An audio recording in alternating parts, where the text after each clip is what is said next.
The Boynton Beach Police Department, a small building in a quiet South Florida town. But what came out of here could hardly have been any bigger or louder.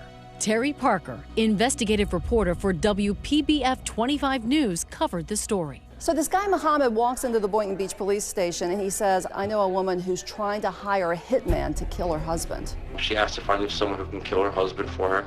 The man, Mohammed Shahadi, was recorded as he talked to detectives about his one-time lover, Dalia DiPolito. He tells police he's speaking out to save the man's life. Are you scared for the guy? Yes, because she's really, dead serious on getting this done. It's quite a story, if true, because while he can describe Dalia, She's maybe 5'6", 5'7", dark black hair. She's a good-looking girl. Really good-looking girl, actually. he can't even tell cops her last name or her address. Well, at the time, we didn't know what to believe. We were kind of, weren't sure what we had. They had the reservations. They had to say, let's see some proof. To get proof, the cops make Mohammed a confidential informant. He arranges to meet Dalia at this gas station. Cops are staked out as their mystery woman arrives. And she actually stepped out of the car. We were surprised because she didn't look like the type. She didn't look like a killer, but Detective Alex Moreno says she's about to show her true colors. She gets into Mohammed's silver Lexus. While you can't quite see them on the hidden camera cops had installed, you can sure hear them talking about a hitman. This guy's a professional. It's not bull. Once she gets in the car and she meets up with the informant, we realized that this guy was credible. His mom is not going to get suspicious of you or anything like Why that. me? Like, do you know what She telling say somebody that- it? Nobody's going to be able to point a finger at me. She's just talking about it like she's ordering lunch. Randy Schultz is a columnist for the Sun Sentinel newspaper. You think, this is just so cold, not really acting like the typical newlywed, shall we say. Mohammed tells Dalia the hitman wants $1,200 to buy a gun. She comes prepared. She has a wad of cash in her bag and counts it out and hands it over. And shortly afterward, gives him a photo of Mike. Wipe my pants off the pictures. Really? You're going to give him something with fingerprints all over? And at that moment, the detectives realize, we've got her. This is real. She just handed him $1,200 in a picture of the husband that she once murdered. We were shocked how easily she talked about getting her husband killed. 2 days later, the talk turns to action in this CVS parking lot. She's not there to pick up a prescription. So I came here. I pretty much parked in this exact spot right here. This is Whitty Jean, an undercover police officer. She parked one to the third space from here. Police say Dalia thinks she is meeting an actual hitman in his cherry red convertible. We're staying in here, right? All right, yeah. Okay.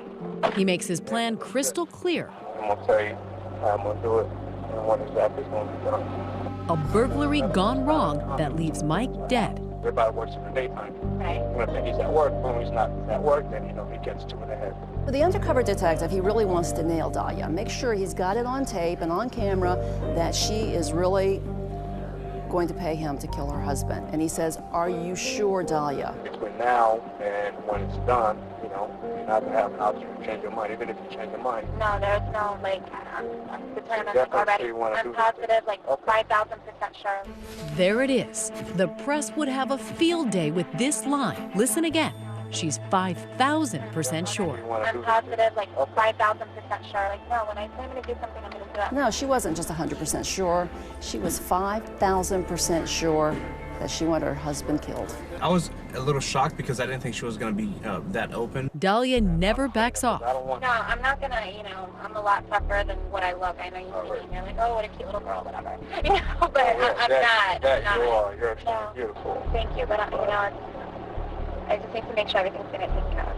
The not-so-cute little girl agrees to a plan. She will leave the house early Wednesday morning. I'll be in the house by 6:30 Wednesday morning. 6 o'clock. Sure enough, she's at this gym around 6 a.m. Wednesday, leaving Mike DiPolito home alone, in bed, still recovering from liposuction from 2 weeks before. At this point, the police have all the evidence they need. These are experienced officers. You know that you have enough. You have a case. Done. End of story. But not end of television show. Television show? Bad boys, what you gonna do when they come for you? That's right. Turns out a reality show has come to Boynton Beach.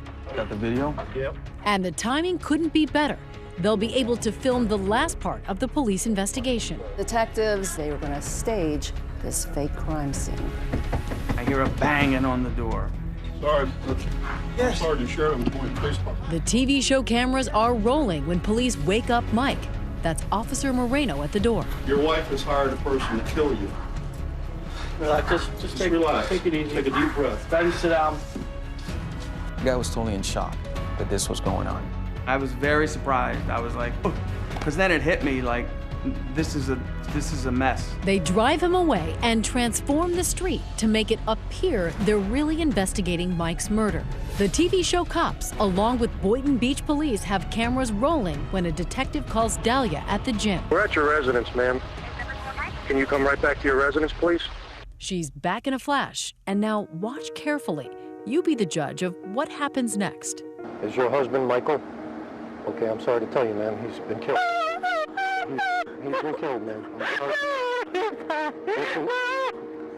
Try to calm down. We know the cops are acting. I can't let you see it, ma'am. What about Dahlia? I need you to take her to the station. Amidst all of that tremors and shaking of her body, there wasn't any real tears coming out of her eyes. The crying, the screaming, the bending over. Meryl Streep, wherever you are tonight, don't worry, you're safe. They hustled Dahlia off to this interrogation room for questioning. Another recorded moment. Are you sure that you don't know anybody who want to kill your husband? You wouldn't want to kill him, I hope. Not at all. It's almost like something out of Law and Order. There's no more games with you and I. Now we're going to get down to serious business. I want to know if you know this guy. Come here. They bring in Officer Witty Jean, the supposed hitman from the car. Get over here. You know who this guy is? No, You've never seen him before? I've never seen him before. She just stared at him. She said she didn't know him. And then, call it a resurrection. Oh my God! He's alive. Police have another surprise for Dahlia DiPolito. Here, please, come here. Mike, come here. She sees her husband, and he's alive. The show Cops captures this moment as well. Come here, please, come here. Why not? I didn't do anything to you. Mike, come here, please. What? You're alive? I love that moment, and I'm sure a jury will too. You're going to jail today for solicitation of murder. You're under arrest. I didn't do anything. Did you hear what I just told you? You kept saying, I didn't do anything. Please, I didn't do anything. Was that all you could think of to say? They were accusing me of trying to have my husband killed, and I didn't. Didn't do anything? What about the hitman? What about all those tapes? Dahlia's never answered questions about her version. How do you explain what we have all seen and heard on those videotapes? For the first time, she will.